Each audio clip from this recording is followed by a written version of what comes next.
Bonjour, aujourd'hui on va commencer le cours Math 3052 qui est la collecte de données. C'est beaucoup en statistique et en probabilité que ça va se dérouler. Donc, qu'est-ce qu'il y a à l'intérieur de ce cours-là? Première chose, on va avoir des stats.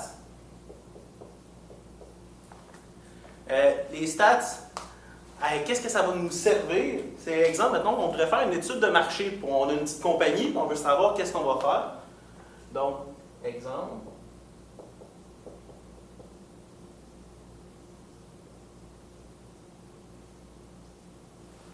Est-ce que ça vaut la peine ou ça ne vaut pas la peine? Je ne peux pas poser la question à chaque résident d'un quartier. Je vais poser la question, je vais par exemple un sondage, puis après ça, je vais pouvoir avoir série d'informations avec ça. C'est ça qu'on va faire dans ce cycle-là. Pour faire les stats, qu'est-ce qu'on va faire? Première étape, comment collecter les données?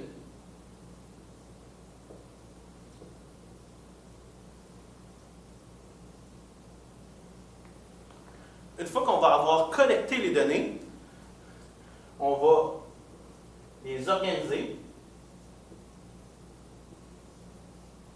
Exemple, des tableaux condensés par classe, regroupés par classe, excusez.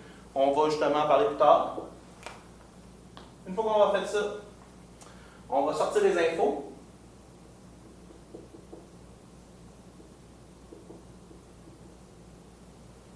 Quelle information qu'on peut sortir? On va sortir deux types d'informations. Le premier, c'est les mesures de tendance centrale.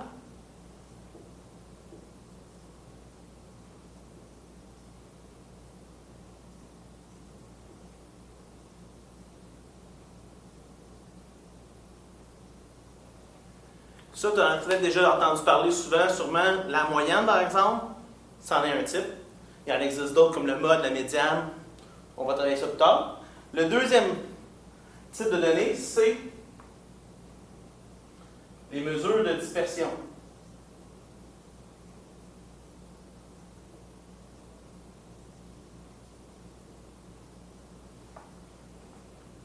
Donc, on va faire ça par la suite.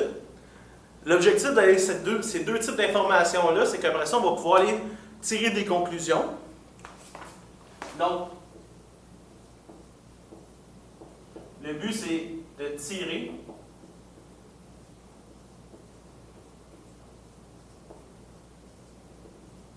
donc interpréter.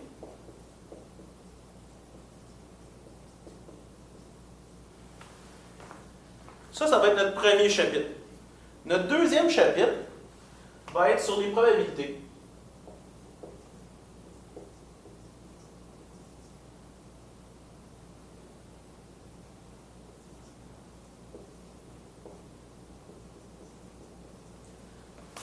À l'intérieur des probabilités, on va faire deux choses. La première des choses qu'on va faire, c'est qu'on va représenter des événements.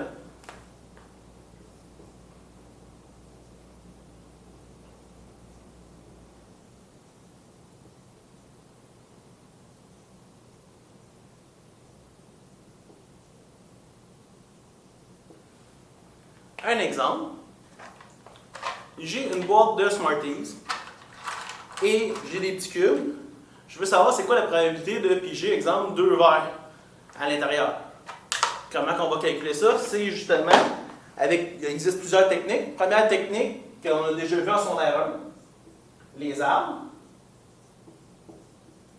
Puis on va en voir d'autres moyens.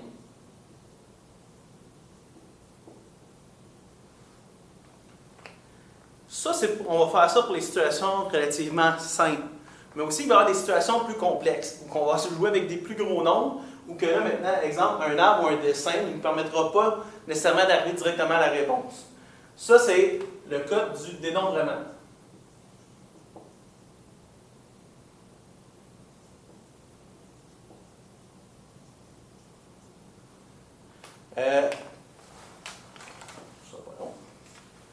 Dénombrement, un exemple. On veut savoir combien il existe de combinaisons possibles à la loto. Ça, c'est qu'est-ce qu'on avait. Ici, c'était la boîte de... Ici, c'était les Smarties.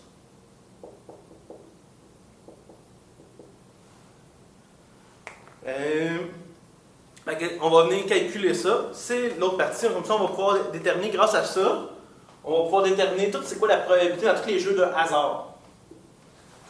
Maintenant, l'évaluation. L'évaluation, je vais le faire en bas ici.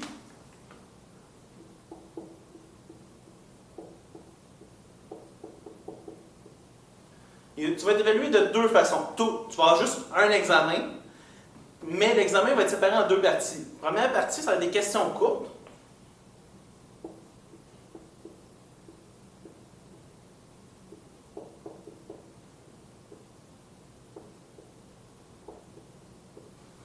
Avec 20% de questions courtes. Il existe aussi, la deuxième partie, qu'est-ce que ça va être? Ça va être des questions longues. Ça va être 80% de l'examen.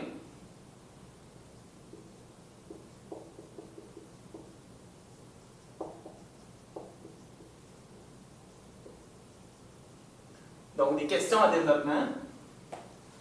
Dans ces questions-là, ce n'est pas tant la réponse qui est importante, c'est la démarche pour y arriver. C'est quoi ta stratégie que tu vas réussir à prendre?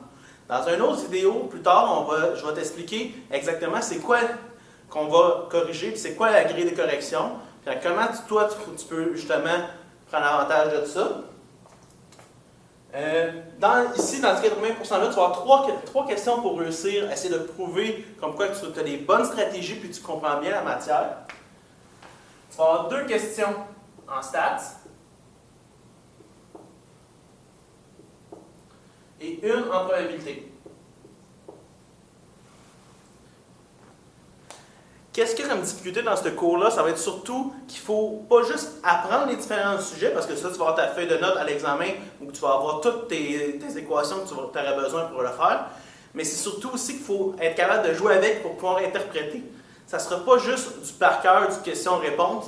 Il faut vraiment te servir de ta tête pour bien analyser ce que tu vas faire. Si jamais tu as des questions en cadre du cours, gêne-toi pas, tu peux me les poser. Feuille de notes. Je te conseille très fortement, pendant le cours, prends-toi une feuille, j'en ai mis une sur le Classroom que tu peux utiliser, note toutes les différentes formules que tu vas rencontrer, tous les exemples que tu as des difficultés pour t'aider à te rappeler qu'est-ce que tu as à faire. Ça commence sur une feuille, ça finira sur 3, 4, 5 feuilles, c'est pas grave. Ça va t'aider à synthétiser et à reformuler dans tes mots. Tu risques beaucoup plus de te rappeler qu'est-ce que tu as fait en faisant ça que si tu essaies juste de l'apprendre par cœur en lisant, exemple, dans ton livre. Je te conseille fortement de faire ça.